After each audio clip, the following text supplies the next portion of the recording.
Okay, sorry about that.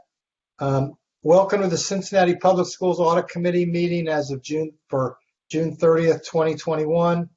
Thank you everyone for attending. And so without further ado, I guess I'll turn this over to Paul McDowell, who will introduce Christy Clements and talk about the employee benefits audit, or employee benefits audit and recommendation. Take it away, Paul. Thank you, Tim. Good afternoon, Audit Committee board members and those who are attending the meeting this evening. Glad to be here today to provide an update to the Audit Committee on the work that has been done in relation to our healthcare benefits that we provide to our employees. Want to thank the Audit Committee for the support moving forward.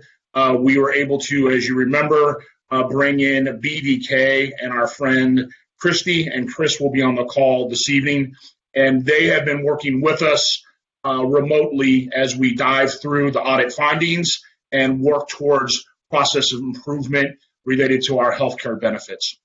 So, Tim, one thing that you asked of the committee before I turn this over to Christy, one thing you asked of us previously is you wanted to make sure that our internal audit team was very much involved with this work. And I just wanted to reassure the entire committee that, yes, they have been involved to the point of we have weekly check-ins on Fridays. We get updates of the work that's been done. Tuesdays, we have a quick huddle call, and the internal audit team is on that call as well. So just wanted to follow up on that, Tim. I know that's something you asked, and just want to make sure that you and the committee knew that that had been put into play. So without further ado, I'm going to turn this over to Christy, so she can give the entire team an update on the work that's been done to this point. Thank you. Thank you. And I am going to share my screen now. And hopefully everyone can see it okay. Well, thank you again for having us. We look forward to providing this update. A lot has been accomplished with phase one, but we are moving into the second phase this week. And so that is where the bulk of the work will be performed, the heavy lifting, etc. So we are able to provide you an update on what's been done and what we plan to do. So thank you for that opportunity. I'm trying to get this slide to advance. Yeah.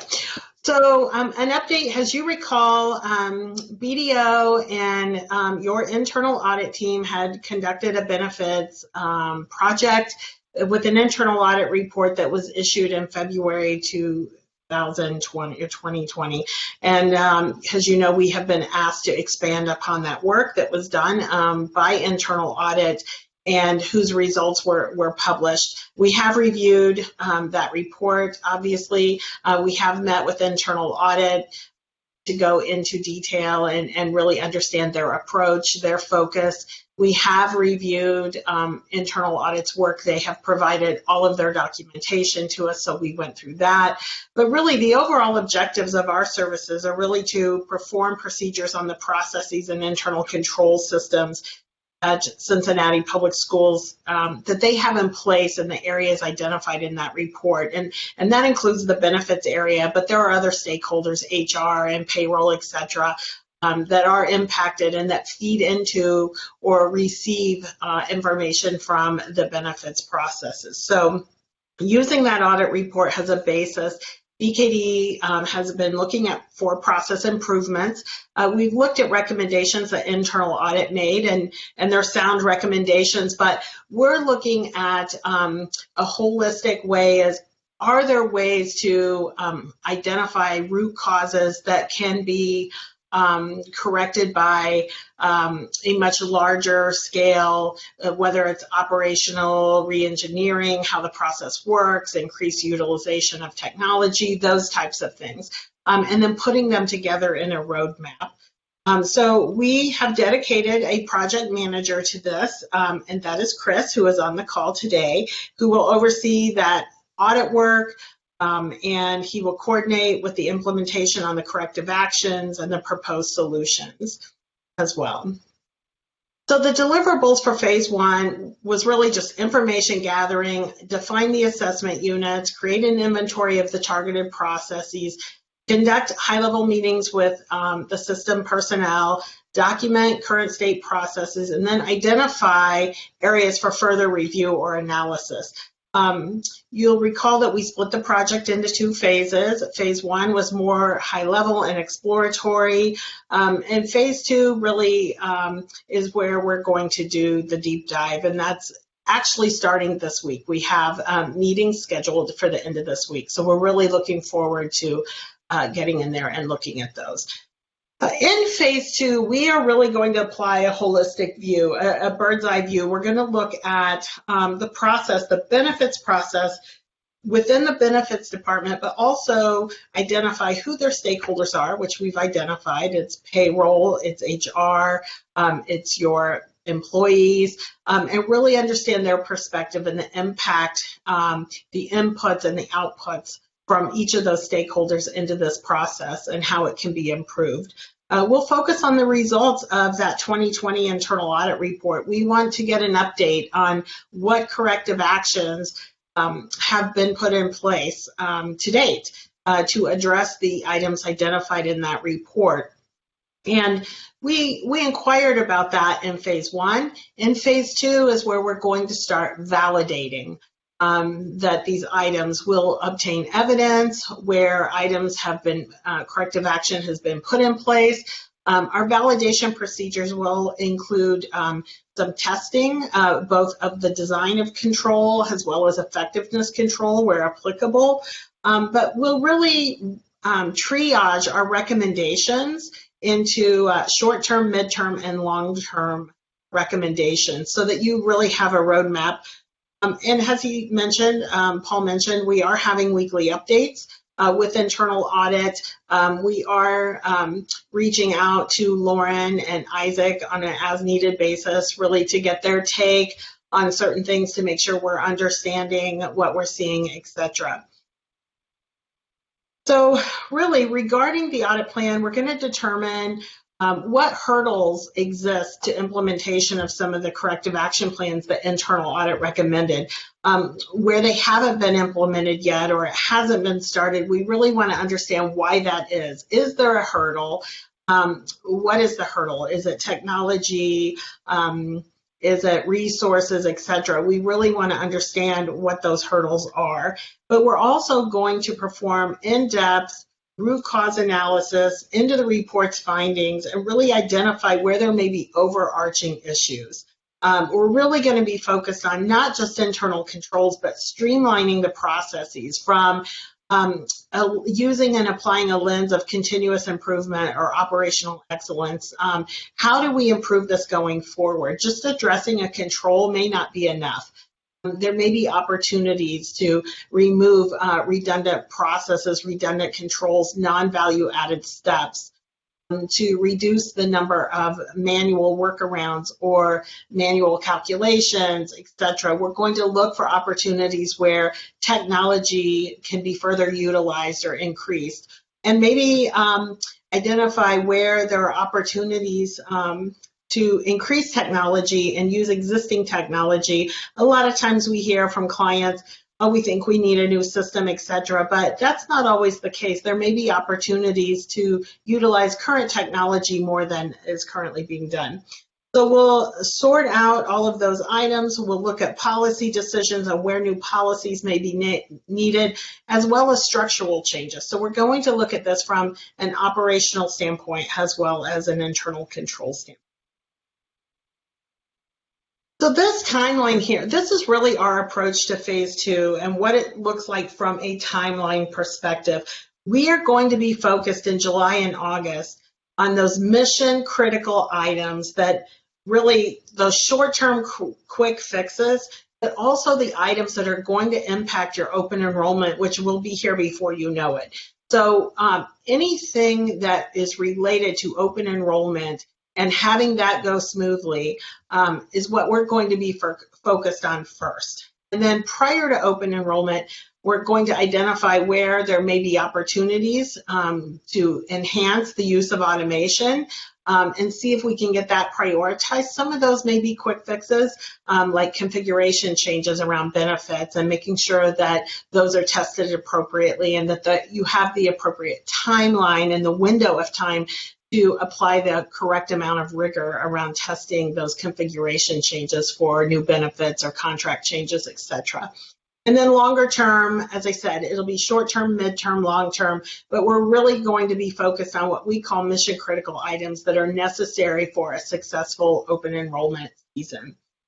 So when we look at the cycles around benefits and what is critical and what components are critical, we really have divided it into 4 buckets. So there's contracting and configuration management. We want to look at the timing of when that occurs, the change management processes involved, as I said, the rigor around the testing and the validation effort. Then, you have your open enrollment process. What does that look like from an operational standpoint? Where are the bottlenecks? Where have there been pain points in the past? Let's get those addressed before this next cycle. And then the other critical piece within your cycle of benefits is just those qualified events and ongoing maintenance. So change in status, leave of absence, COBRA, et cetera, termination of benefits, new enrollees. We'll look at that in that bucket, all of those processes there.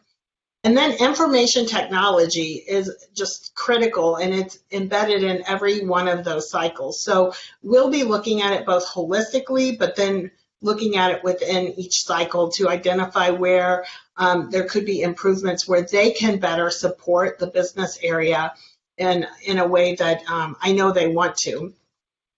So the control types that we'll be looking at outside of operations is we'll look at control activities, so administrative tasks that happen on a daily basis, reconciliations, document retention, those types of administrative items. How can those be improved to support those transaction cycles we just went over? And then we want to look at monitoring. What monitoring controls are in place? So continuous improvement and operational excellence. Again, incident identification. So being more proactive versus reactive. How are you proactively identifying where there may be errors, outliers, or anomalies? And then how are those addressed? Then we're going to look at policies and procedures. Do you have policies in place? And by policies, we mean, policy statements. What is expected of the individuals within the benefits process, and including their stakeholders, and what are the procedures to affect those policies? Are those documented? Do you have the right policies? Are those procedures current? Because that lends to having processes that are standardized, consistent, and repeatable. Everyone knows what's expected of them and how to affect that. And so it's really important that policies and procedures are updated and in place, and that they're clear and available to everyone. And then information and communication is going to be something we're going to look at too. What's the protocol?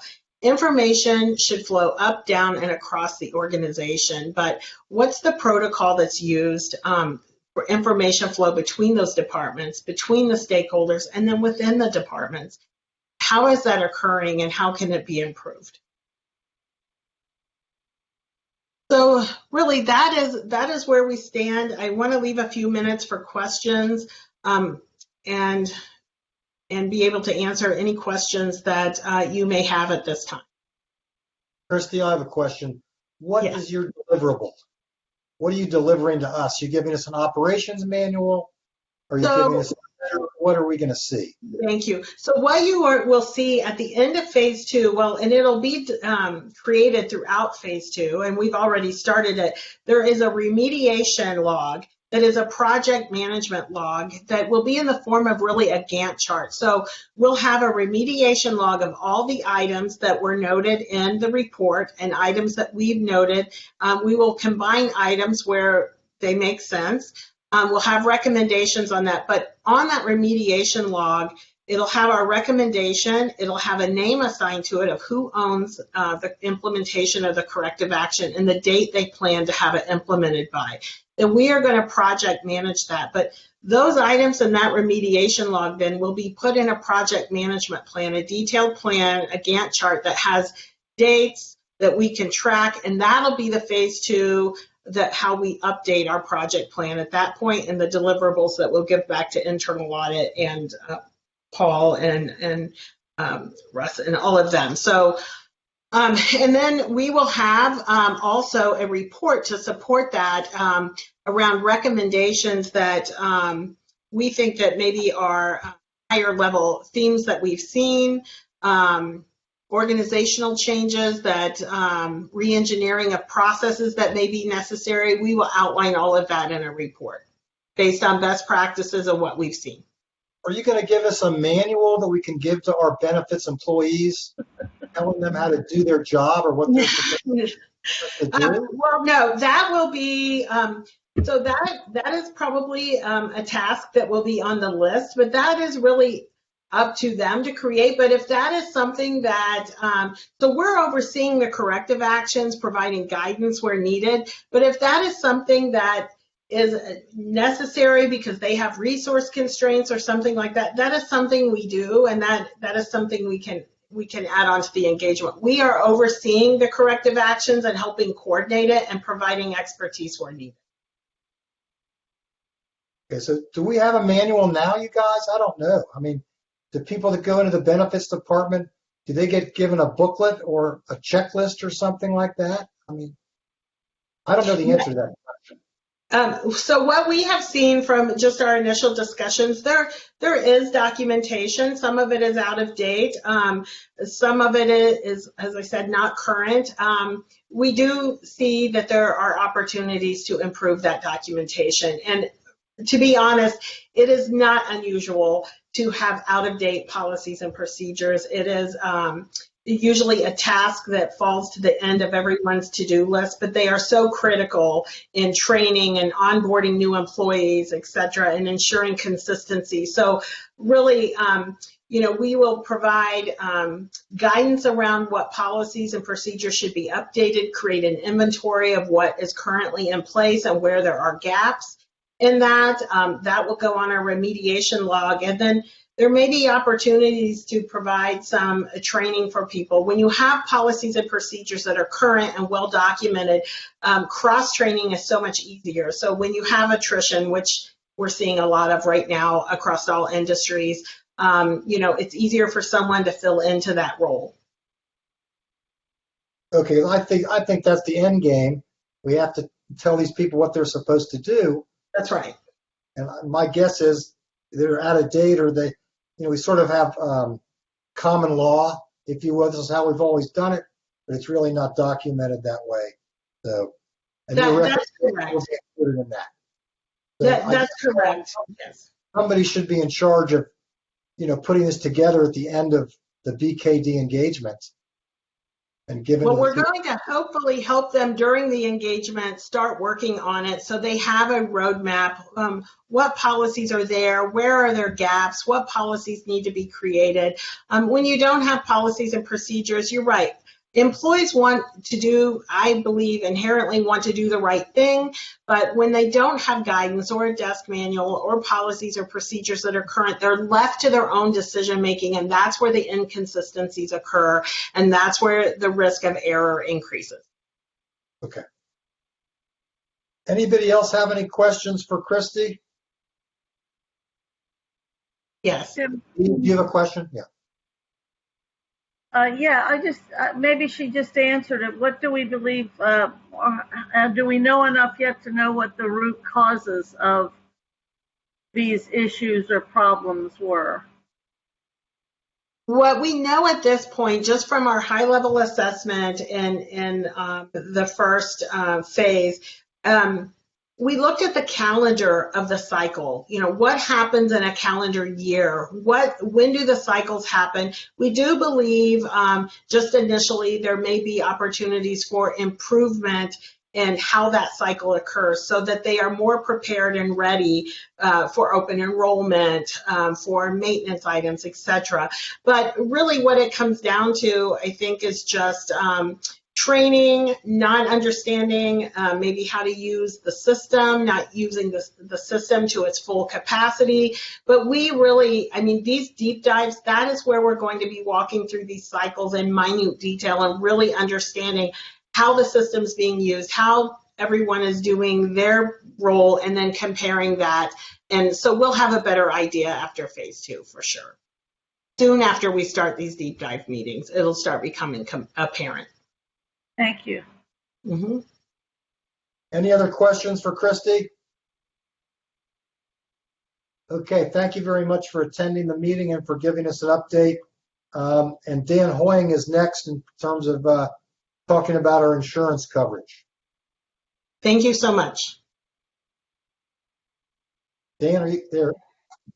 Yeah, good afternoon, Tim. Hi, everyone. Here to speak about, I understand from Lauren that there were some questions about our insurance coverage, so I'll give it some broad strokes and then glad to answer any specific questions. The district has a comprehensive property casualty insurance program. We've worked for more than 20 years with a broker, formerly Nice Lukens. Their new name is Assured Partners. And Mike Fiscal has been the broker with whom we've worked for some time. We currently are finishing up a 3-year brokerage contract with them, which will renew in 21-22. We did an RFP on this about 3 years ago. Their costs and prices were competitive, but there's also value in that Fiscal has deep experience with us, knows what activities we're involved in, and therefore is able to recommend to us an insurance program that covers our risks.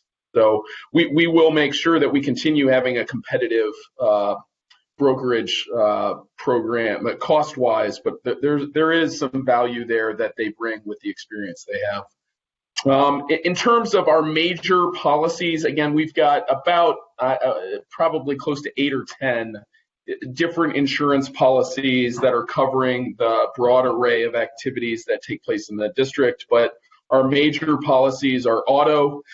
We have first dollar coverage for the auto liability that we have. We've got more than 100 vehicles, trucks that are out with, for our carpenters, electricians, HVAC guys, they're all driving trucks.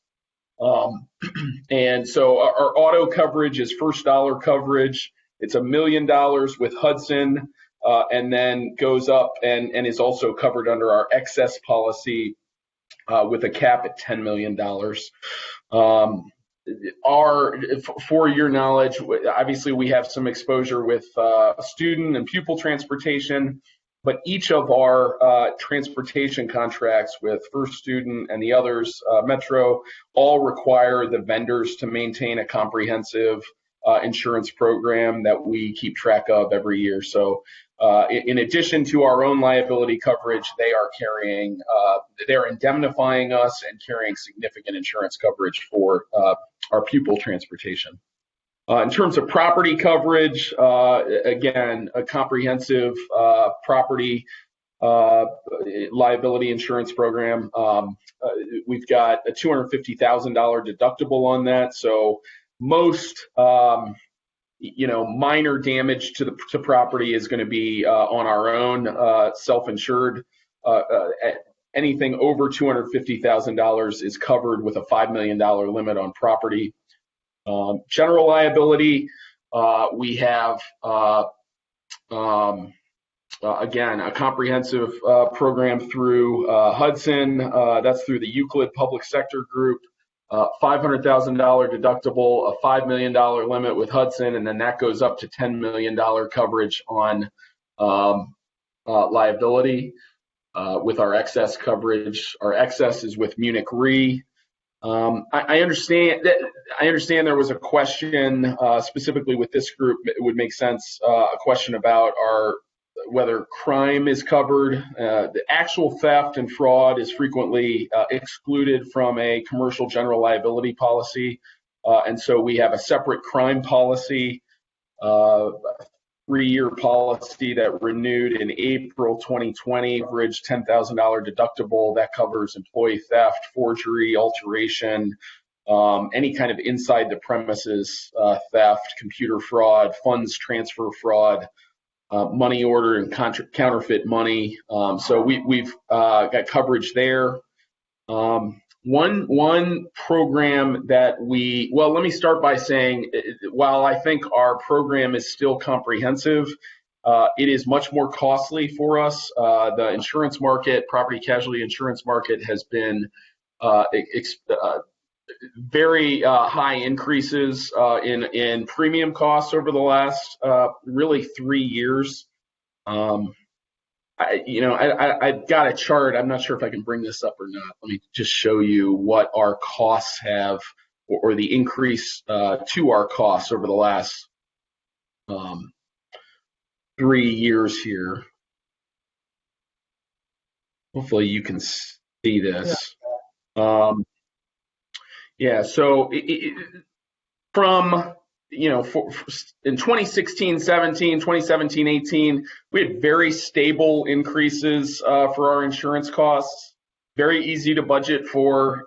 We experienced single-digit kind of increases most years. Automobile was probably the first to start to see some significant increases. But starting really in 2019-20 with our property renewal, we have seen just some incredible increases. We went from paying about $350,000 on our property to last year paying more than $500,000 on our property, again, without a significant increase in our property value. Auto, again, experienced an early increase, and in the last year, it was stable finally. Our renewal was stable last year, but general liability has gone up exponentially. So again, we had these kind of single-digit increases in 16, 17, 17, 18, 18, 19, 19, 20, and then last year we were hit with an increase of almost $150,000 on what we had been paying, and then got hit with another 70% increase this year. That is, I'm told, market related, not related to any significant new exposure, liability exposure at CPS, or any particular claim. Just the market, both in property and liability insurance, has the cost has significantly increased. Stop sharing here. The last point I was going to make was about our cyber coverage, which for a long time we'd been marketed different cyber policies, and had finally bought a policy 2 years ago, which cost us $10,000. It had a $50,000 deductible and gave us $1 million of coverage on cyber. This is largely for cyber attacks, which certainly schools have experienced. We've had some attacks, but nothing that resulted in an insurance claim. This year, last year, the cost of that program was $10,000 to us. Again, it gave us $1 million of coverage. This year, the carrier sought an increase of 900%. They wanted to charge us $100,000 for that policy, and reduce the coverage from essentially, it was $1 million of coverage. They wanted to increase our $1,000 from $50,000, so a five-fold increase in our deductible. In any event, the policy became just not worth it from a financial perspective. We understand the risk that we face in the cyber realm, but this policy just didn't afford very good coverage. So we are continuing to shop that and trying to find some new cyber coverage, but at the moment we are without coverage for cyber. Glad to answer any questions. That's a 2-minute broad overview of our property casualty insurance program.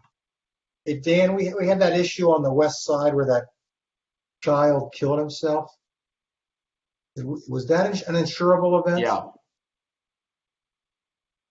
Yeah, of course. So that's the only significant claim we've had during my time at CPS. And even that claim, it's public information, you've read in the paper, it's been settled.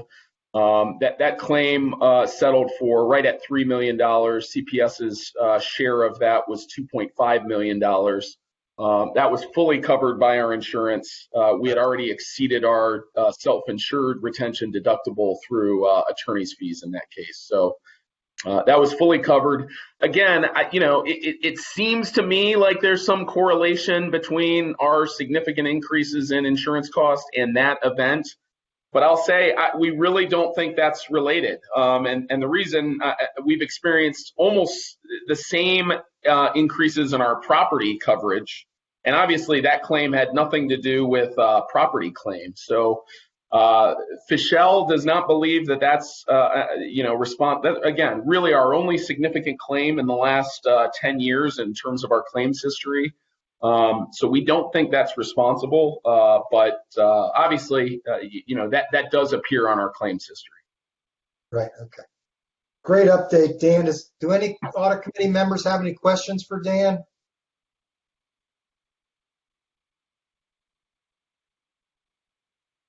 Okay, I guess not. Thank you, friends. I just have one comment. In my experience in the P&C insurance realm, I just want to confirm that Dan's increases that he's seeing are market conditions. We're seeing that in a lot of markets right now. Appreciate that. Yeah, we're hearing that from other school districts as well, but it has been very difficult to budget for insurance coverage. I'll say that. No, we're glad we had it. I mean, that was fantastic. So, okay, if there are no other questions for Dan, then I'll turn it over to Lauren, who will talk about the status of past audit recommendations, the internal audit plan, and our goals for 2022. So, Lauren, you have the floor. Great, thank you, Tim. So we'll go ahead and turn it over to Isaac Karn from our internal audit team to begin with the first item of discussion. Hello, everyone, and I'm going to attempt to share my screen. Are you able to see the report? Yes. Yes. Okay, great. So like Lauren or Tim said, this is the status of past internal audit recommendations. Over the last couple weeks, internal audit has been meeting with process owners and managers to kind of get an update on the recommendations that have been issued in the past from previous audits. So getting into it, this table kind of gives a quick summary of all the recommendations and which ones are complete, in progress, and have not yet been started. Similar to a benefits audit, we try to stay on top of these recommendations after we issue them to kind of keep our, to stay engaged, not just give recommendations and then kind of forget about it. So I am going to kind of go over just the recommendations that have changed since the last time we reported on these. I believe it was in September. But yeah, so in total, internal audit has produced 98 recommendations. Of those 98 recommendations from 2017 to 2021, 75 are complete, 17 are in progress, and 6 have not yet been started. So with the network security assessment, they did issue 15 recommendations. JW Affinity, they were an external vendor that came in to kind of help complete that audit, and that was completed and reported on June 24th of 2020. Since the pandemic was just starting at the time, a lot of these recommendations had to go on hold due to other needs from the ITM department. But so far, 4 recommendations have been complete, 5 are in progress, and 7 are still in the planning phase. And after meeting with management, they did let us know that a lot of these recommendations will be implemented into their fiscal year 2022 goals. That's really exciting for them. And I know some individuals expressed some concern around network and security in the survey we sent out for areas to kind of keep an eye on. Going on to the next one, medical benefits. Christy and Paul kind of just went over the current state of their recommendations. There were 10, and they are all still in progress. Going on to transportation, this report was issued in 2019. Transportation has been working really hard, and we did some work with them over the past year in some specific areas. But they did complete a few more of their recommendations. They're at 5 out of 7, with 2 still in progress. And those 2 in progress are somewhat contingent on the district's strategic plan. They're shifting to this new shore, and also contracts and RFPs are being issued this year. So one of the recommendations is kind of centered around the RFP process as well. So those are projected to be completed in this upcoming fiscal year as well. Going on to the online school compliance recommendations, there were 6 that were issued, and all 6 have been complete.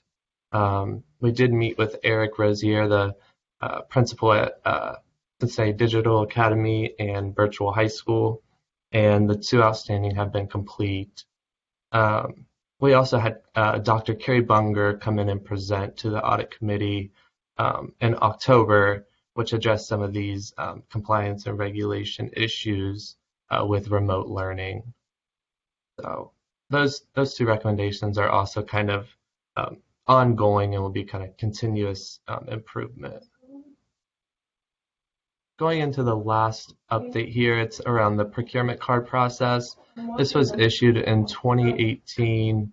There were 18 recommendations, and after meeting with the Treasurer's Office and Purchasing Department, we did conclude that all 18 have been completed and implemented. They did kind of highlight that some of the recommendations are being revisited to kind of address the current process concerns, as well as some technology updates around the procurement card process. And once Lauren gets into the fiscal year 2022 audit plan, you will see that a procurement card follow-up is in that plan.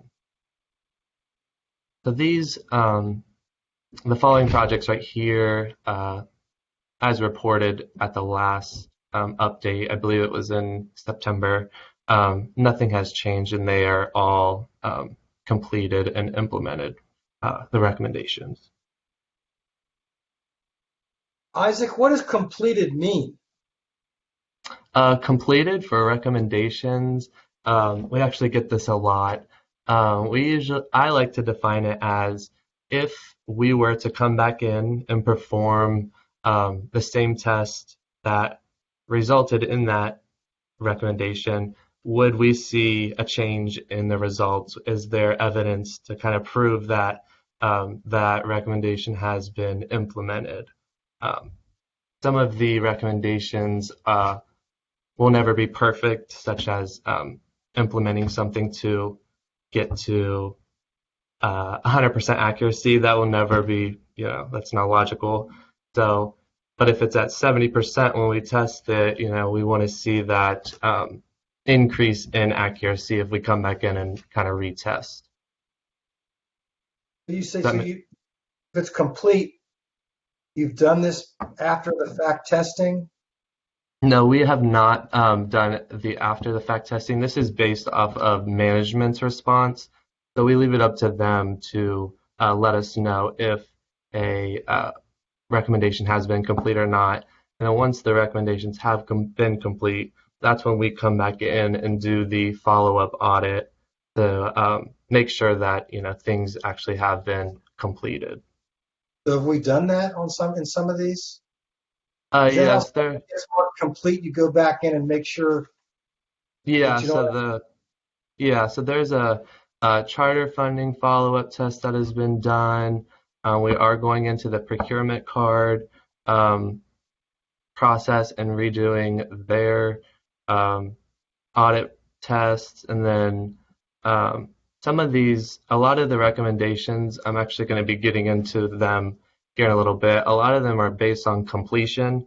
So such as, did you document your processes and communicate them with employees? We can't really come back in and test that. We can make sure it's still up to date and whatnot.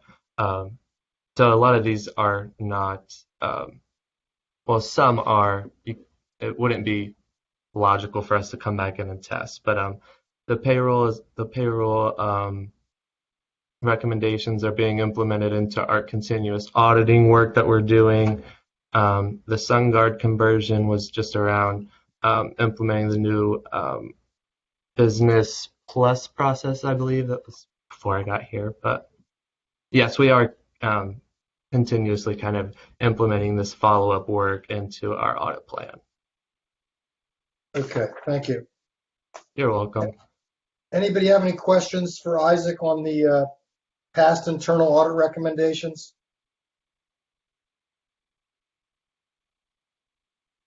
Okay, and then down at the bottom, I did include screenshots of some dashboards and visuals that I created. The actual application that I'm about to go into is a little bit more interactive, but hopefully these visuals can provide some benefit as well. I'm going to jump into these here. Okay. Are you able to see the graph? That looks good. Okay, awesome.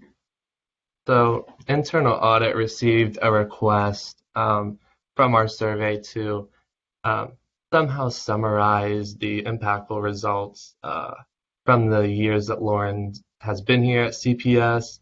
So I put some of this information together, and made some visuals in Cognos to hopefully fulfill that request.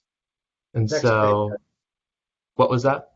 I think you're talking about the next page. I'm on the graph, the recommendations. Okay, go ahead. Okay. And so this is actually Cognos. This is what the district decided to adopt for the analytics tool for the entire district. So this is actually the tool that we will be using for our continuous auditing work as well. So this first tab here, the recommendations in a bar graph, this just shows how the recommendations that are more up to date are the ones that are in progress and or not yet started. And this is kind of in total how many recommendations that we have given throughout the years since 2017, similar to the table that I had shown earlier. This is also another visual of just the recommendations and which ones are outstanding. So for the network assessment, you can see 4 are complete, 5 are in progress, 6 haven't been addressed. And then going on to the recommendations by type, Lauren and I decided to kind of bucket the recommendations that we have provided in the past into these classifications around what the primary goal of the recommendation was for. And so these 5 categories we kind of came up with for the recommendations, all 98. And the recommendation or classifications were process documentation, compliance, regulations, and ethics, increased efficiency and savings, increased accuracy, and then internal controls implementation. And so for process documentation, an example of this would be documenting key procedures and communicating those to your employees. And that was 15 out of 98. For compliance and regulations, there were 18. An example of this would be rolling out a new training, having certain individuals sign and agree to terms such as procurement cards. The third classification was around increasing efficiency and savings. There were 19 recommendations. An example recommendation for this would be around automating a system to make it automatic and not manual to save time. Then for increased accuracy, there were 22 out of 98. This could be around validating completeness and accuracy for employee payroll. And for internal controls, there were 24. And that would be an example of that would be incorporating a level of monitoring or reviewing for internal control process. So that was all 98. We were pretty surprised at the how somewhat equal it came out to be. And going on to the fourth tab, this summarizes the projects that have been performed throughout the years from 2017 to 2022, which is projected for this year. I thought this was an interesting kind of visual to show the growth and the progress that has kind of been made over the years, and show how the types of projects that we are performing is kind of adapting to the district's strategic needs as well.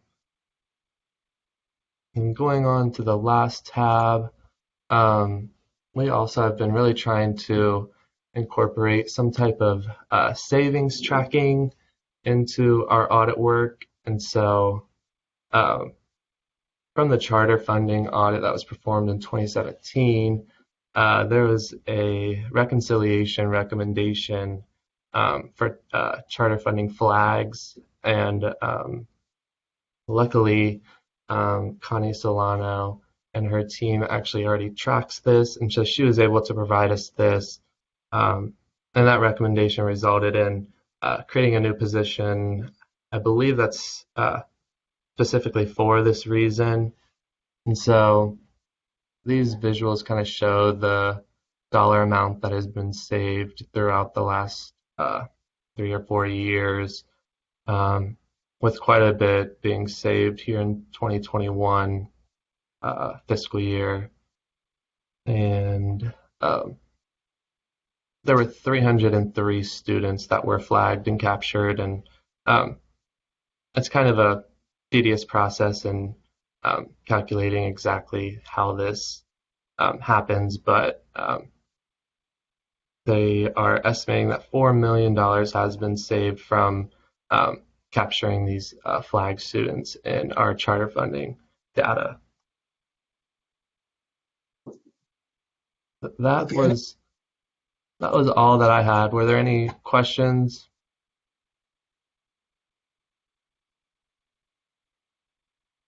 Awesome. I will. Okay, an internal audit plan. Are you going to do that one, Lauren, or is Isaac going to do that one? Yep, that's me. Thanks, Isaac. I appreciate you going through all that. I really want to acknowledge all the hard work Isaac has put in to not only following up and continuing to provide support to all of our auditees, but to really think creatively and create such an interactive dashboard. It's a new venture for us, so we appreciate you all taking the time to review it, and we hope to continue to provide some insight into our growth as a department and hopefully the impact on our organization. So I will go ahead and switch gears. Oh yeah, thanks, Isaac. So we'll go ahead and switch gears over to item 3B. Rob, if you don't mind pulling that up for us. So I'm going to go through our fiscal year 2022 audit plan. I took some notes of things I wanted to cover, but I might try to keep it somewhat high level, and I'm happy to dive into additional detail and answer questions as we go if there are some questions from the group. So if you wouldn't mind moving on down to page 4, I'm just going to go ahead and dive right into our risk assessment process. The first 2 pages are some of our boilerplate language that we tend to use each year. So here you can see under the top of fiscal year 2022 risk assessment, we began the process. Essentially, we approach things very differently this year, being very, very intentional. If you go up just a bit under overview, I'm sorry, on the document there. But while that scrolls, essentially we performed a wide variety of interviews this year. In the past, we were intentional, including conversations with our treasurer as well as some of our district leaders. But this year, we greatly expanded upon that. And I'm proud to say that we had 22 interviews with district administrators, including our performance leadership team, as well as department heads and process owners. And we were also very fortunate to gain ample time, like I mentioned, with Treasurer Wagner, but also Interim Superintendent Tiana and Mott. So we are very pleased that this year's plan reflects the interests, and I think it is an equitable distribution of audit resources throughout the critical areas of the district. So as we were looking before down under the methodology, you can see that the approach that we've continued to use over the last handful of years is a combination of 4 risk areas.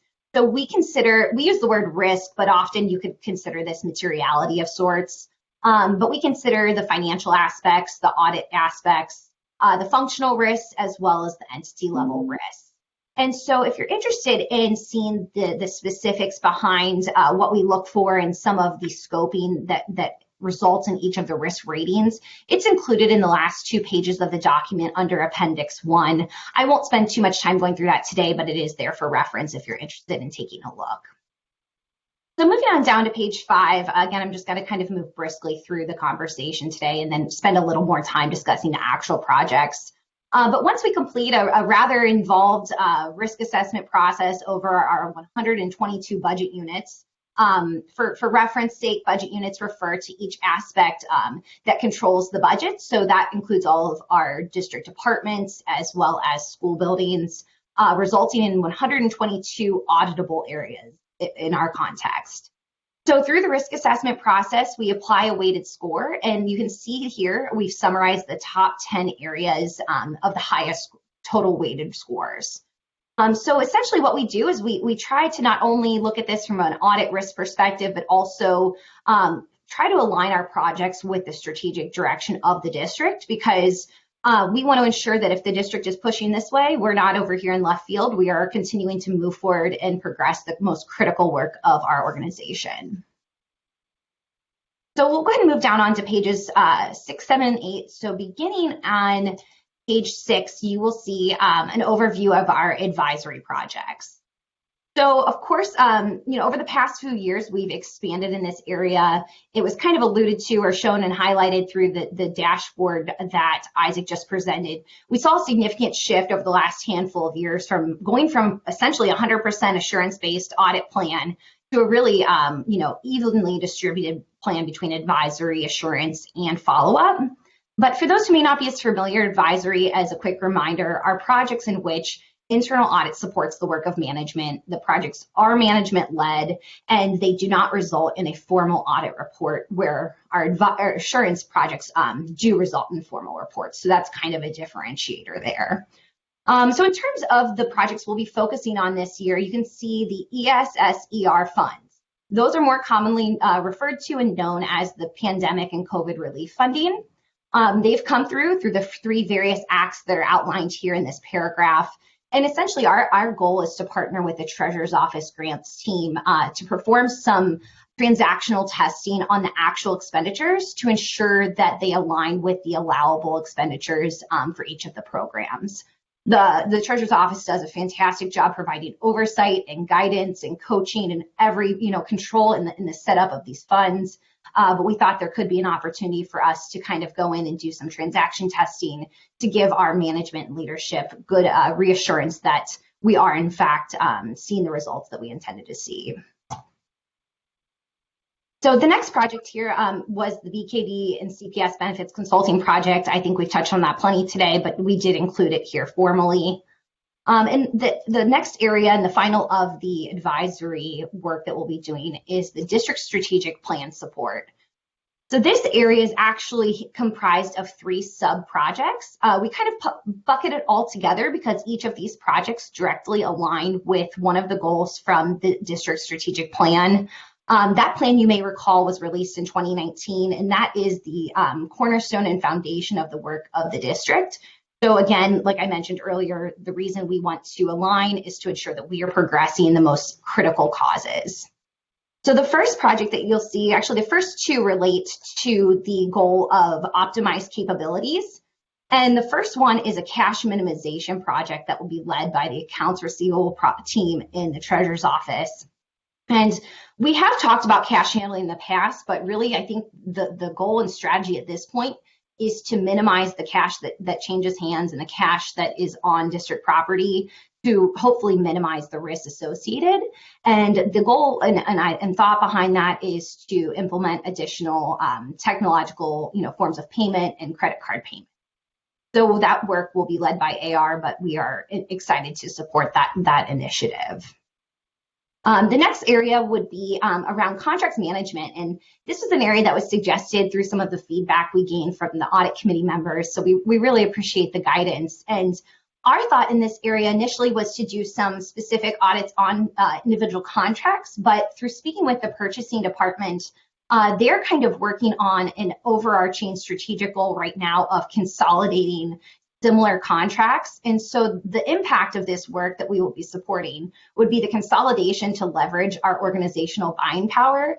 And this will help ensure compliance around our bidding thresholds as well. So this might be a little bit of a compliance area, but I know the audit committee is always looking for some savings. And I think there's truly some saving capabilities and possibilities in this area. And it also helps us promote a little bit of the diversity and equity and inclusion. We're going to help with some analytics around minority-owned, women-owned, and local small business-owned businesses to help ensure that we are properly tracking those key criteria. And then finally, Interim Superintendent Amat guided us in the selection of our third area, which is the First Grade Ready Initiative. This supports the student-centered decision-making strategic goal.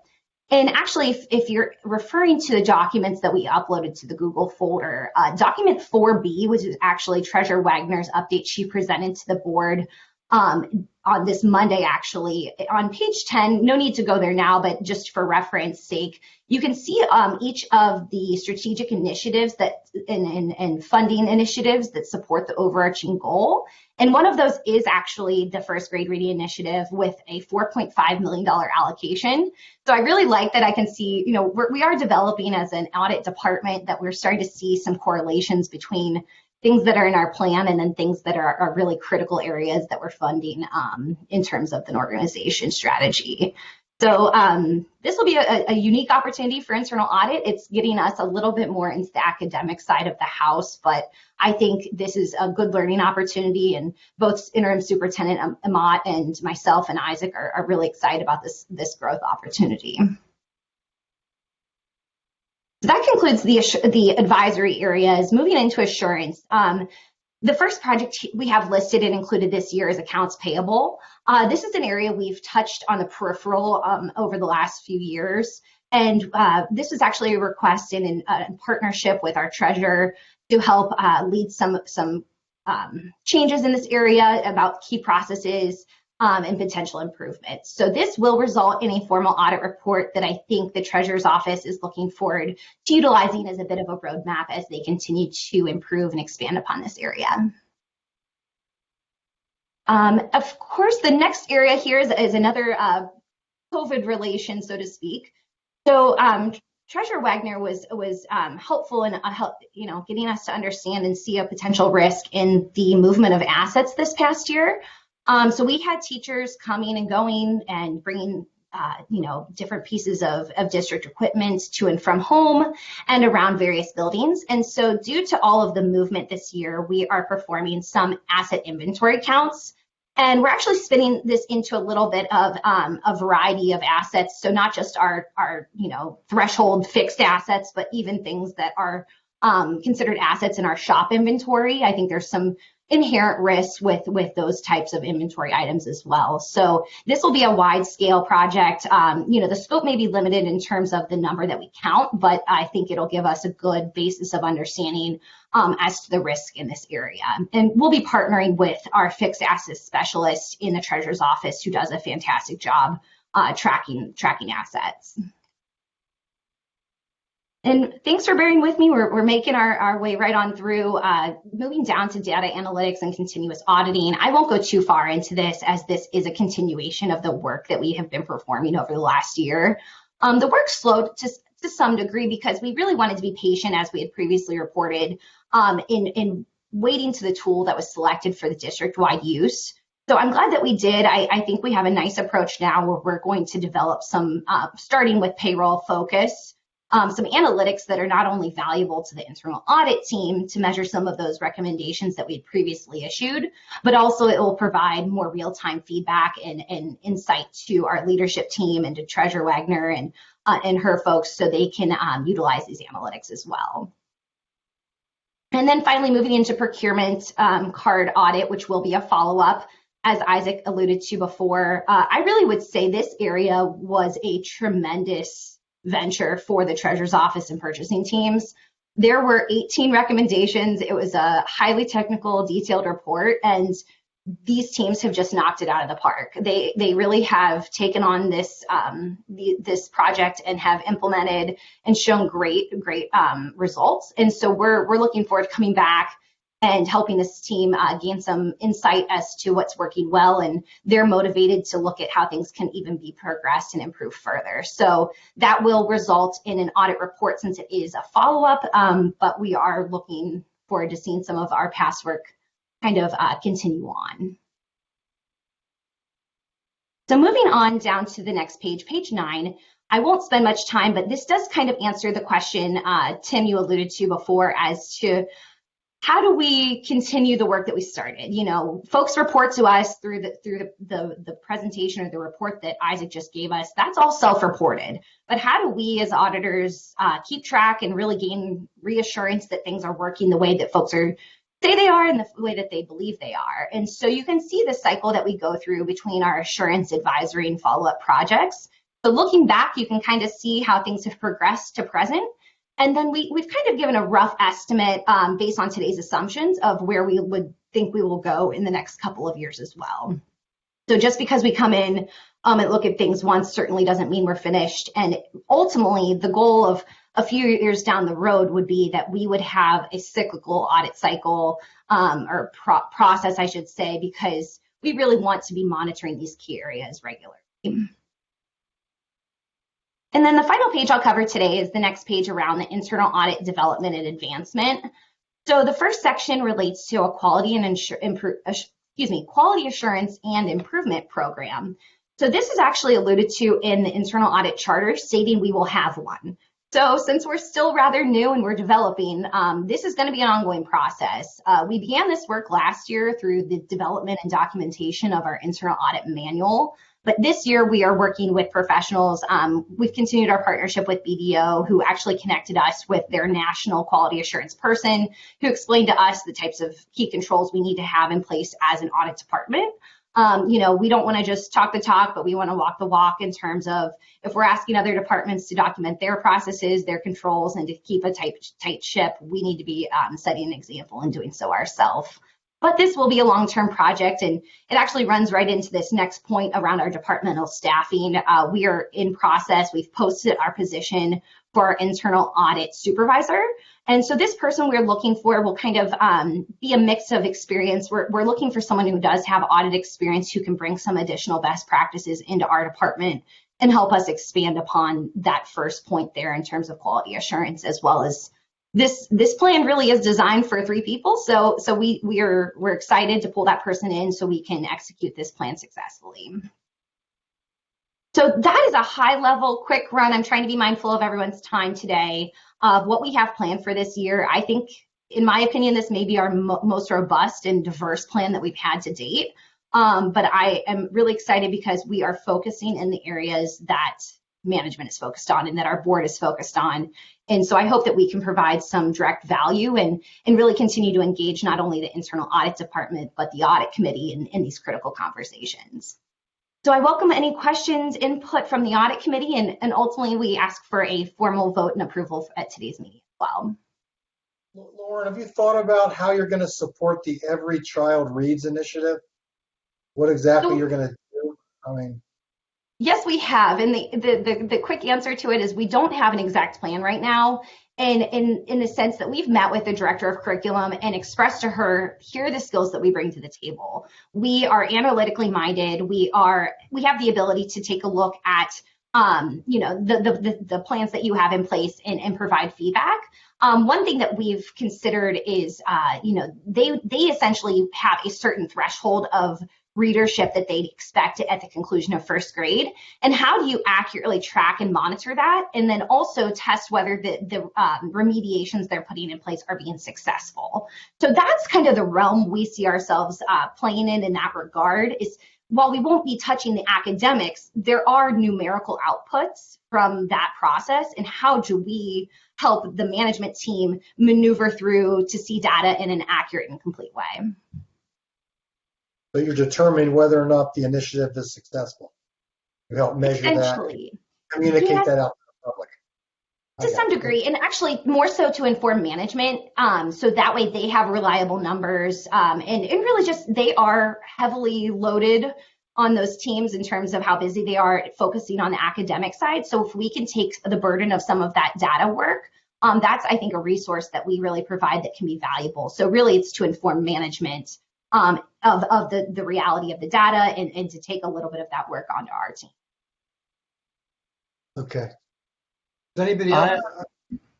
Go ahead. I also just want to quickly add that this year when we completed these meetings, as Lauren kind of mentioned earlier, we were kind of overwhelmed with the amount of project ideas that we received from management and the support that these managers wanted and our help. And I think that was cool, interesting and cool to see, because in the past it's almost like we have to kind of fight to get these project ideas from people. And so it was really neat to see everyone's interest in internal audit and kind of want us to be involved with their growth. So I just wanted to kind of throw that out there as well. Thank you. Anybody have any questions for Isaac or Lauren? I have two quick questions. Okay. First, I'm just looking at this weighted scores list of the different budget units that you have put together. And I'm just wondering, so I see like information technology, district-wide student dining services at the top, but I don't necessarily see those in your plan for the year. So is your plan for the year sort of projects that are already ongoing, and then those are areas that you're going to look at next? Or how do you see, internal audit addressing those higher risk areas? Absolutely. No, that's a great question. And I think that's what we struggle with frequently, because year after year, we tend to see the same areas rise to the top. And so that's sometimes where we've, in the past, been focused over one way while management's focused it another way. Not to say that those aren't still as critically risky and really materiality is a word I like to use in those areas. So those will likely persist to be the most important. So what our ultimate goal and what we've tried to do is create that cycle of projects. So, while we may not be focusing on, the 1, 2, 3 this year, they are in the plan. And we feel pretty comfortable for IT, for example, that network security assessment that was performed this past year, that we've got our arms around the area. We feel comfort in the area. And I think where we want to grow in terms of an internal audit department is being truly risk-based and being able to act on all of those areas. And I think honestly, we're not there yet. As a small team, we really are at that point, like almost Isaac was saying, of choosing between things. And I think that's something we need to kind of realize as an audit committee, that there is probably a risk that persists beyond what internal audit can address at this point in time. But that's not something I want to continue for many more years. I think, a way that we start to combat that is creating a broader outreach each year, making this plan more robust. And even this year, we're still considering the possibility of co-sourcing with some external firms to supplement the work. So I think until we get to a larger maturity stage, we aren't going to be able to capture all 10 of those areas. But in the meantime, if we can kind of touch on various areas each year, I feel more comfortable. Yeah. So that's a good segue to my second question, which was how is the search for your manager position going, and do you have a timeline for that? I mean, if you're not able to fill that, is that going to kind of set you back in your plan for the year? That's a great question. So we just posted the position about a week ago. We were kind of holding out until we weren't able to hire until the start of fiscal year 2022, and it was put on hold during COVID.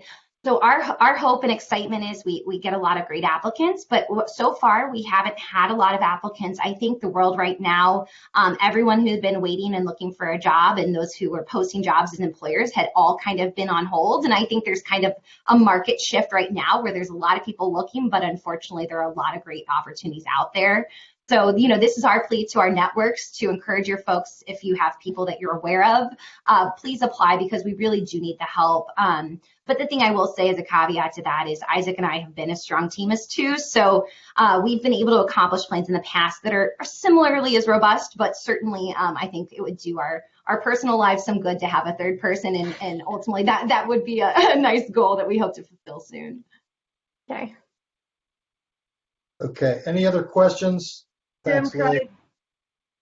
Can I ask a question? I don't know if it's a question or a comment, but when you are doing this assessment or what have you of the reading, I would hope that would be by school and not in the aggregate.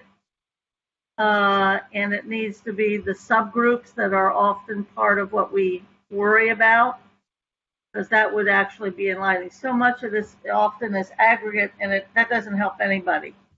So that would be great. The other thing is I'm thrilled that the administration wants the aid and the support and your expertise. But remember, you are not an extension of the administration. And maintain your independence with your audit committee and your board, because you will be used and then co-opted. I mean, it's just it's a what shall we say, a paradigm. It's just a function of bureaucracy that's going to happen. So be very careful. But I'm thrilled, as Isaac said, that people are seeking that kind of input and evaluation. But there's also time to maybe see what they're actually asking. So maintain that independence, very much so. The other piece, if I could, real quick, for the audit committee, before we talk about the superintendent search, one of the things that we're going to need, and I haven't had a chance to talk to Lauren or Isaac about this, but it is going through policy committee, two things. We did consolidate a lot of policies in order to go through the best bidder and purchasing and what have you. It'd be great to be able to share that with the audit committee early in the year, that change in policy or consolidation. And it would be great also, in order for us to even search for a superintendent in this coming year, this district needs an actual, by policy, an actual organizational chart. That is down to the operational level, that is by policy, and at least to my knowledge, we do not have one.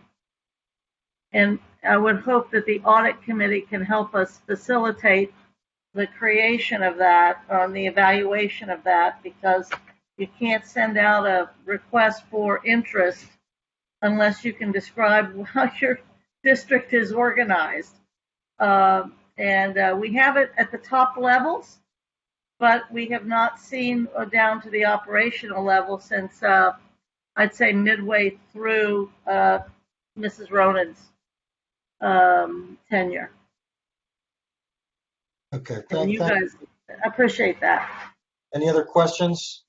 Yes, Thomas, just to kind of piggyback on what Eve was mentioning, it seems to me that, Lauren, your role is getting more broad and focusing on things that are not specific to audit, like being involved with the creation of new processes and, how they, develop, and even just what Eve was saying, a organizational chart. I don't know how that fits into your role. So I'm wondering, what is the definition of your role, and how do we make sure that you stay within your role and that you're not pulled into all of these other avenues that I don't think your role typically, is defined to work in. And then the other thing that I wanted to ask, when you had the graph up about follow-up and payroll, it had 2023 on there. Is the next time you're going to be auditing or doing a follow-up on payroll? Is that what that's telling me?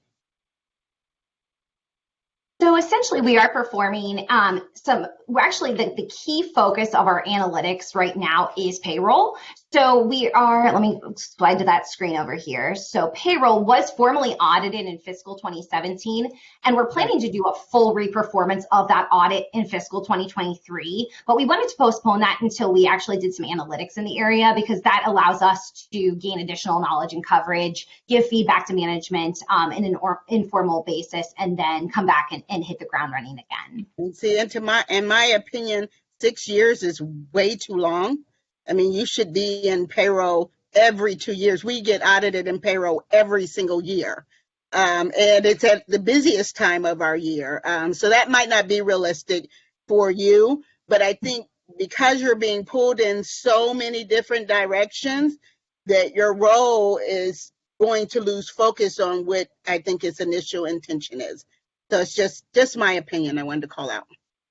No, I really appreciate your input and perspective, and I think really that's the challenge that we have right now. So I think the thing is, when I started in 2009, or excuse me, the function was started in 2009, and I began 5 years ago. I can tell you, not many people knew we had internal audit, and we really had no structure. Lauren, that's not relevant. Okay, I think Carol has a very good point. That's our single biggest expense. And I think we should move that up on the calendar. Certainly. No, I wasn't disagreeing. I was just explaining the evolution of our projects. The reason that we become more diverse is to provide support in an equitable basis across all of our district. And certainly if we are interested in hitting our critical areas on an annual basis, we would need a team to support that. And I would be happy to lead that initiative. I think the response to that is one that we have to make a decision, as I alluded to with Liz's question before. If we want to hit our top 10 most critical areas on a regular basis, we need a team to do the work. And just as a point of comparison, I've been very, conservative in our ask. But if we want to scale the projects to the size that we think we need to take on these risks, I'm happy to lead that charge. For a point of comparison, our Columbus district just reached out to me this week asking the size of my team, and I told her 3. And she said, "Oh, I was hoping I'd get the support to add my 8th." So I think we are small, and I'm not saying it's an excuse, but truly we can only do so many projects concurrently. But I think, we are happy to keep the focus on the most critical areas.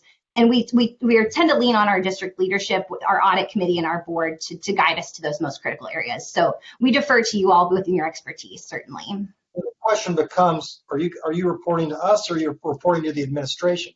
And Right. Whereas we appreciate the administration providing input, okay, the audit committee feels that this payroll is our single biggest expense by far, and that we should be focusing on that.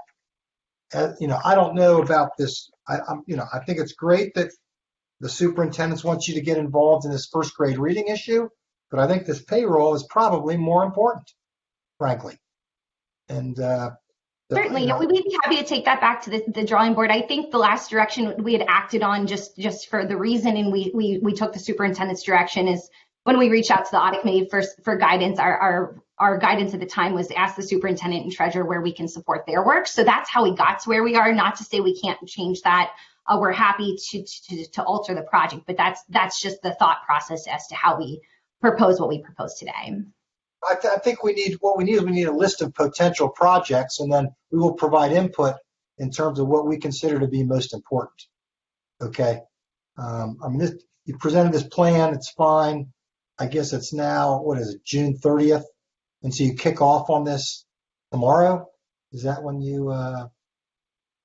So that's the cycle, and you know, by all means, we're happy to adapt and adjust. We tried to have a better input this year through the audit committee input form request to get input as to what projects are important.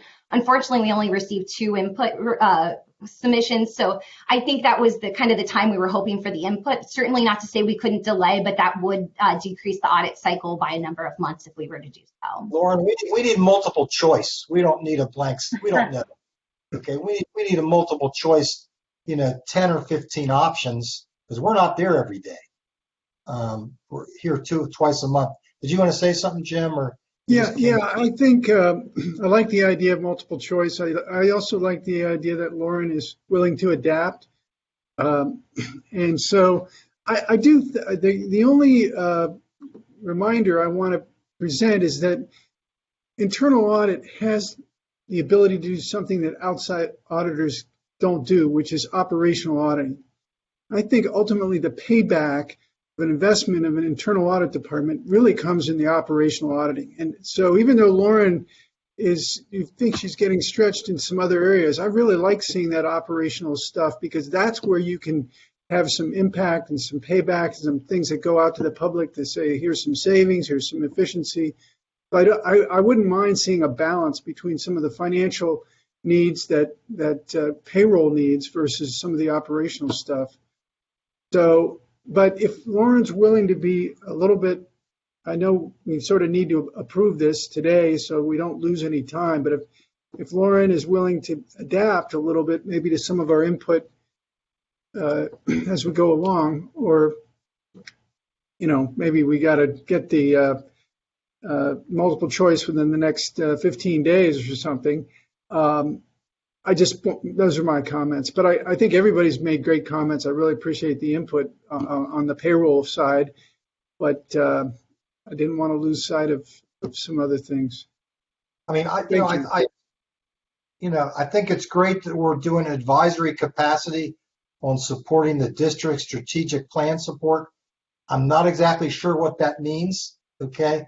I do understand auditing payroll. Okay, I do understand that. So I would make a motion that we move payroll to present, and maybe, Lauren, how are you going to support the district strategic plan? What was your plan on that? We're going to ask you questions, or what? What were your thoughts on that? Certainly. So it's comprised of 3 projects, being the cash minimization, which decreases the risks around the cash handling, which, and quite honestly, we have significant concerns over. Both management and internal audit share those concerns, so that would help address that area. The second would be the contracts management, which was a great suggestion from one of our audit committee members, which we were hoping to incorporate into this plan, but in a more advisory capacity before coming in and auditing, as they are in the midst of a great deal of changes. And then ultimately, honestly, the hour allocation towards the first grade reading is rather minimal, but it is an ability for us to kind of dip our toe into waters that ultimately, if we are a service organization serving students, how does internal audit more directly support that? So that was certainly us getting more creative. And I agree. I really appreciate all of the input and keeping our focus. And I think we try to walk this little line of how do we stay relevant and move a strategy forward as an organization without totally scaring people away. And it's not about being scared or being tough. I'm happy to do all those tough things, but I'm trying to get people to see the value so they can be honest and work with us well. So I'm trying to walk that balance and that line. So if we need to shift, and I'm more than willing and open to the thought of shifting us back into the more assurance focused work, we are happy to do so. And having the support behind the audit committee for us to come in and do those hard hitting projects, that's the support we need. So we're happy to go whichever direction the board and audit committee are most preferable of. What floats my boat is this $4 million savings on hiring somebody to review the charter school enrollment. Okay. And I'd like to see us, I don't know how we measure, I don't remember, frankly, the results of the payroll audit, but my guess is that people are probably being overpaid. And that's our single largest expense. So I would like to make a motion to move the payroll follow-up into this year's plan. Do I have a second? I'd second that motion. Okay. Any discussion? All in favor, say aye. Aye. Aye. Okay. Excellent. Okay. Any other questions for Laura? Do you want to say something, David? I'm sorry, you're on there. Yes, I would. In Lauren's defense, she has explained her risk assessment process to us multiple times, meeting after meeting. She's also asked for input from the audit committee for projects, meeting after meeting. And I feel like the committee's kind of piling on her right now, and I don't think that's fair. So, and she's being very accommodative to shift at our insistence. So I think we need to be a little cognizant of that. And if the committee now has decided that payroll is a very important issue, she's willing to add it to her plan. And so I think we need to kind of understand that we're kind of jumping on her without much warning on this topic. So, And now let me just be that's clear. all I want to say. Let me be clear. It is not my intentions at all to jump on. This is an open dialogue forum just to discuss things. I have missed a couple of meetings and have been tied up in work, so probably haven't been able to voice some of my opinions. I think the work that Lauren does is awesome, and her team. It was actually in support of her that I was calling out some of these things, because I think and I know how she can get pulled in so many different directions with the limited resources that she has. She needs someone else to have her back because she can't say no, right? And so I am trying to speak up on her behalf and her team's behalf to say we have to make sure that we focus on what we know when I first joined this board was a recent conversion of payroll and some issues, right? So I just wanted to call that out, and I thought I could not leave the meeting without calling it out. But in no way am I jumping on Lauren or her team and the excellent work that they've done. So I just want to be clear on that. Yeah, historically, we've never changed anything that she's put in front of us until now. And I've been on the committee for a long time. And she's asking for our input, and I think your input was excellent, Carol. I agree with it 100%. You want to say something, Eve? Just quickly, I think everybody knows how much we're supportive of Lauren and her work. She's essential to us.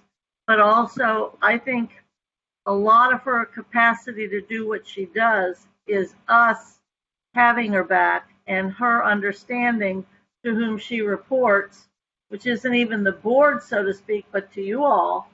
And very frankly, that's the biggest help that you all can render. But in fairness to her, whether it's the audit committee or the school board, when there's a vacuum left, don't worry, the bureaucracy will fill it up and find all kinds of things for Lauren to do, all important, all essential.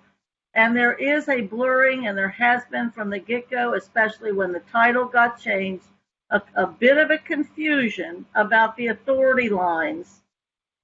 And so I just think it's a great time to take a reset and know, and in fairness to those people up in Columbus, and that they have 50,000 children and 120 buildings.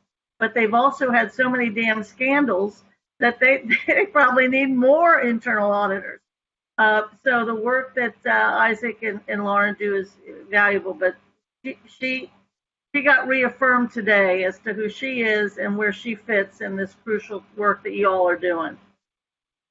Okay, thank you. So on the agenda, the next item is the internal auditor goals. I sort of read through that, and it seems to be a little bit redundant in terms of what we've already gone over. And it's already, let's see. Oh, it's already 6 o'clock. I'm sorry. So Jennifer, do you want to give us a quick financial update? I'm sorry, Tim. I just need a quick voice vote that they're approved, and then we can move forward if you don't mind. Okay, Tim approves. We're voting on the proposal to move the follow-up on the payroll forward to this year as opposed to 2023. That's what she's asking for. I'm sorry, approval of my fiscal year 2022 goals. I don't need to review them. I just need the audit committee to approve them. Okay, I approve with the change, moving the payroll audit forward. Liz, you want to vote, or Jen? You have to file a motion, Tim? I move that we approve the internal audit plan as presented by Lauren, with the exception of moving the payroll follow-up into this year instead of waiting until next year. I second, if that's what we need to do. Elvin approves. All in favor, you're supposed to say, Tim. All in favor? She asked for individual voice. Okay. Aye. All in favor? Aye. Aye. Any opposed? Okay. Lauren, is that good? Thank you. So that just to state for the record, that is inclusive of the audit plan, but also the goals for the fiscal year 2022. And we may come back to the committee with something that will have to be removed from the plan. Jen always says it nicely, when we talk about budget, if we add something, something has to come off. And so I think we'll take the feedback from the committee. I greatly appreciate the support towards our more bread and butter audits, and we may do some reduction in the advisory work, and then we can send that out. And if I have your approval to make that judgment call as to which project will be removed in the advisory work, I think we can approve this, and I'll send out the revised plan, and that we'll get right to work on. That's fine with me. You need a motion, or what? We'll go ahead and package that into the motion that just took place, if everyone's okay with it. If there's any nays, we can just shout them out now, but I won't make everyone do that again. Okay, that's fine. Okay. Okay, are we good with you, Lauren? Good to go, and thank you. I sincerely appreciate all the comments. No hard feelings whatsoever. I just want to be sure I am reporting to the audit committee, representing the interest of the committee, of the board, and doing what's in best interest of the district. Say it time and time again, we are here to really do whatever is the highest priority, and we're really flexible, so we appreciate the input. Okay. Jennifer, you have the floor. Okay, I'll go quickly. Good evening, everyone. So just 3 topics. Today is the last day of our fiscal year, so happy New Year's Eve. Tomorrow we'll be celebrating a new year. It's been kind of exhausting the last couple of weeks, but so in terms of the year end, our revenues are up, but almost 3 million higher than we had forecasted. So that's a 99.5% accuracy rate on our forecasting. Expenditures were 400,000 higher than we forecasted, so that's a 99.9% accurate rate. I say that because sometimes my leadership team questions how accurate the forecasts are. So moving into the budget, it's been a challenge with COVID and living in this new world that we live in addition to the state not updating their budget until Monday night at 3:40. So we really didn't know what our state revenues were going to look like next year. The good news is they approved the Cupp-Patterson fair funding formula with some modifications, but the district is being treated better than they would under the Senate bill version. I was really surprised because most of our conversations with people, they seemed like they were leaning towards the Senate bill version. I was very concerned because we were going to lose about $6 million next year. But the simulations just came out today, so our state revenue will go up about $5.8 million next year if we can maintain our enrollment through the fiscal year 20 status. We did lose some enrollment this year because kids needed to be in face-to-face and we were closed or blended, but we've been marketing and recruiting, and we're seeing our enrollment start to rebound for next year. We'll be rolling over the student database this weekend, so we'll start looking at that data for next year fairly quickly. But because of that, because of CARES money and the fact that we have to submit a 3-year plan for CARES, the ESSER 3, which is the America Rescue Plan, $204 million, we have to do some public engagement. So there's some new rules that come with this grant that weren't part of the other grants. And so we need a little bit of time to work through those things. So Monday night, the board adopted another temporary appropriation this year. I swore I would never do that again. It was a nightmare last year, but conditions are such that that was the right thing to do. So they adopted a 90-day budget, and we're working through, leadership team is working through the 3-year CARES plan. And you remember on the class that I did, we talked about the cliff at the end of the cycle. At the end of the 3 years, we have this huge cliff of revenues that are going to go away. So we're working on how are we going to respond to that. So one example is our city nurse contract. It went up 59 nurses since prior to COVID. That money goes away, we're not going to be able to fund that anymore. So we got to go back to our pre-COVID levels, or we can do something different. And if the general fund's going to reabsorb that, what are we going to take out of the general fund to pay that? Because revenues aren't going to be increasing like that. So, so we're working on that. But that strategic plan, this budget is supporting the 3rd year of the strategic plan and the new shore normal that we've come up with, the board's come up with. So we're trying to maximize all of our major funds to be most efficiently budgeted, and it's been kind of a challenge, but I think we're there. We're close. Changes to the state budget that were significant for our budget cycle is that we will no longer have pass-through funding. So you remember the charter school funding and the voucher funding, which is about $86 million of our budget, will no longer pass through us anymore. They're going to direct pay those schools. And so that will change the revenue side and the expenditure side. And then we have to decide what to do with the people that support those efforts. Student wellness money, which this year is about $12 million, is being rolled back into the general fund. They made us put it in a separate fund. But we don't know yet what level it's going to be funded. We've heard differing things. And so we're still waiting for information on that. We don't know what they did with the caps of the state funding formula. So you remember we were growing faster than our revenue cycle would allow us to grow. And so we had lost about $5 million a year in revenue because we were capped. So I don't know yet how the formula is going to handle that. And then so there'll be a series of meetings here, and I'll keep everybody as updated as I know it to be as information comes out. But it's been fun. So I think that's all I had to share. I'll pause for questions. We may have lost Mr. Heldman. Are you still there? Yeah, I think he dropped off. Yeah. Okay, so any questions about what I just shared? I know I talked fast. Thank you for all the hard work at the last minute, the 11th hour stuff. I know that's tough. It's fun. And I don't know if I told you the last time we met, I just signed another 3-year contract with the board, so I'll be around for a little bit longer. Yay! A lot of remote work, though, because we're actually moving to Indiana. I don't want to drive too far, but that won't happen for a while, so we'll be okay. We'll take you any way we can get you, or keep you. Thank you. Ms. Bolton, do you want to close us out, or? Yeah, if there's no other questions of Jen, I'll only say that, again, we appreciate what she does.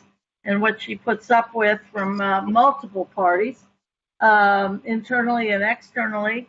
We also want to give some credit to the board for being willing to delay this. It was a bit of an argument, and it got sent back to finance, and Jen was able to kind of, how shall I say, broker a compromise among and between the three members on the finance committee and the board.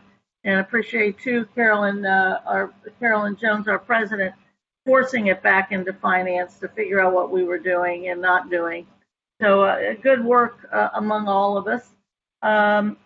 Jen probably meant to report that we have settled our collective bargaining agreements with, correct?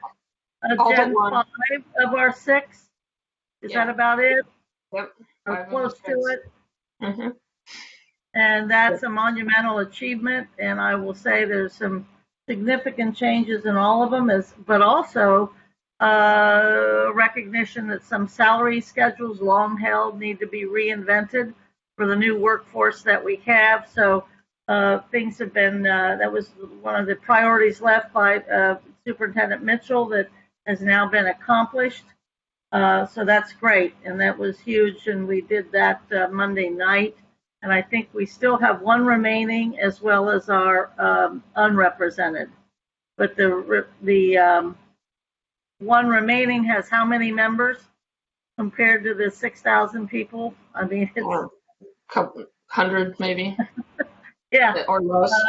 I think, is it our engineers, if I recall correctly, or something like that? IUOE. Yes. Small. There's like 20 carpenters and I don't know. It's fairly small. It's so almost all of our 6,000 have been settled, and that is many of them was a delay even from last year during COVID. So everybody was really looking at 2-year settlement, frankly, previously and moving forward. And we do have the opportunity for a reopener with our CFT after 2 years on all matters. So it's been a good settlement. But I'm here quickly to report, and I don't know if, I think Ms. Bruckner forwarded this to be put on the screen. This is definitely a draft regarding our calendar for superintendent search. And I don't know if Rob or whoever has that to post. I think it's called a sample, but I'll go through the major issues of it very quickly. When we were told about Mrs. Mitchell's departure, the board determined to do an internal search, and whoever wanted to apply could. We have more than a half dozen or so people in our district that are licensed for the superintendency. We only had 2 apply, and we chose Tiani Amat to be the interim superintendent. And what we've also determined is that we are going to begin this search almost immediately. And the board has already developed for release as soon as we figure out the network to which to release it and who that might include, have a national search, even an international search that will begin yet this summer to find first and foremost a search firm. And we want to be able to do that within the time frame that we have. The other big decision, and you have the outline of a proposed possible sample. The other big thing we've decided to do, besides have a search firm and do this relatively soon in the school year, is that we've decided that after the school board election, and as you know, we've already had one member say that he is not running for re-election, Mr. Messer.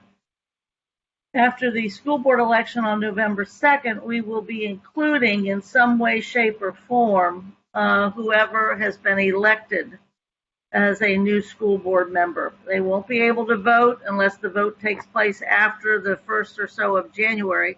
But if we know enough, they will be able to participate within the deliberations when they invited to executive session. So looking at those end to start dates, which actually our first month of the search was actually June, because we've now worked through what the RFP, RFI looks like, and the end date somewhere in November 15 to December 15, so that the possible new superintendent, be they internal or external, would be able to join us at semester or at the end of the year or at the beginning of the upcoming school year. That usually is determined in contractual language as well as the work they need to do with their current folks. There'll be lots of community engagement. We are anticipating engaging greatly the advice of the audit committee as to what we need to be doing and what that superintendent needs to look like and be like, and what's the need of the organization. And we'll do that with a number of our folks, internally and externally. And there's a lot of work to be done quickly. And again, if we don't find the right person, as we initially didn't, not this past time, but 2 and 3 times before, it doesn't mean we hire whoever is out there. We will look for the very best. So that's the quick summary.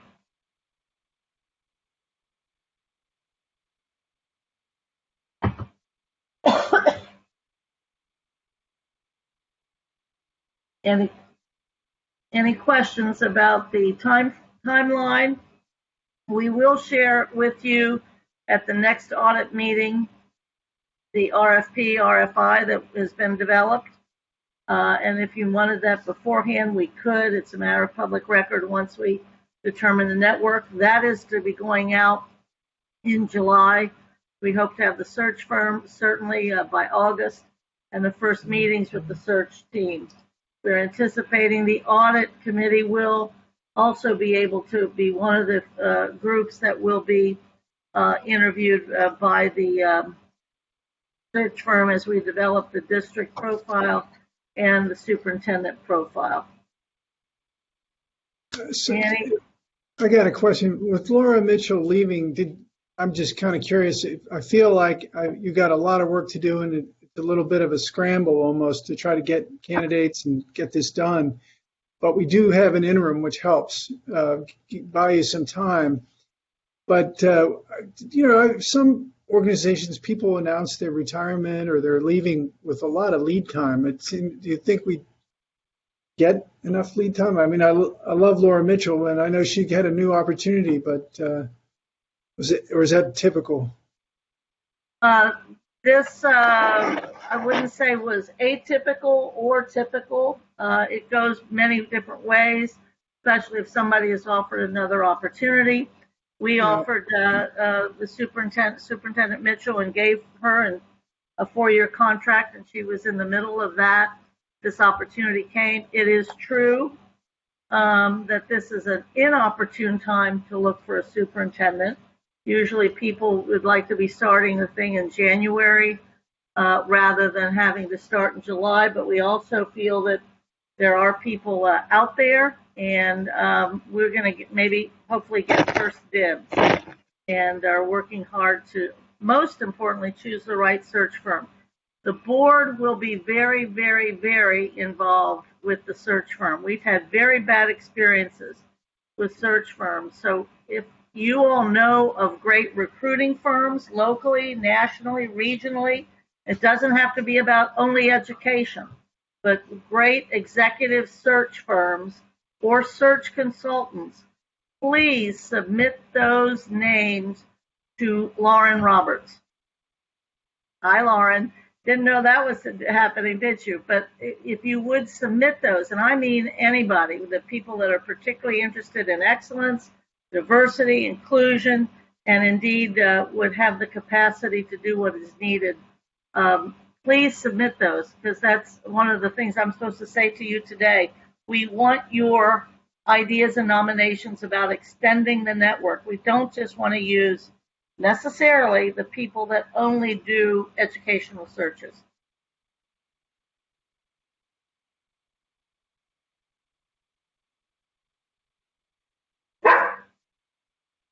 We good? Any other issues or questions, Jim, or for the folks that are with us? If other questions occur to you, send them to me, and I'll share with the board. There's at least 3 board members that have done more than one search. So we're kind of aware of the pitfalls, and we'll be watching carefully for those.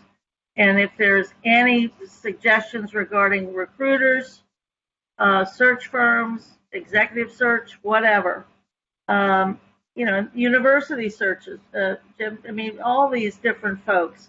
Because we're not necessarily looking for the traditional. We don't know if we're looking for a traditional superintendent or a non-traditional superintendent. The community hasn't told us that yet. So please submit those names or thoughts to Lauren, and she'll get those to the board.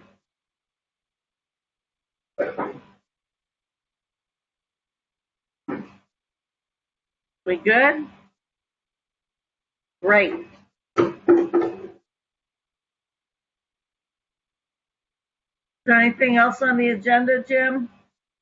No, I don't think so. I'm not sure. I think David Foot's in line to be in charge next after our chair and vice chair aren't here. So he gets to be David. He gets to be the one really? to say the stuff. Okay, let's adjourn. Do I have a motion to adjourn? Oh, the meeting? yes. What a popular chair. I make a motion to adjourn. That's like the treasurer Jesus writes her name on the paychecks. Standing ovation. Second, third, and fourth. All in favor? You go, Carol. All right, everybody have a great, happy 4th of July. God bless everybody. This is great. Thank you so much that you care so much about it. And Lauren, great job. Jen, thanks. Thank you. Thank you. Okay, thank you.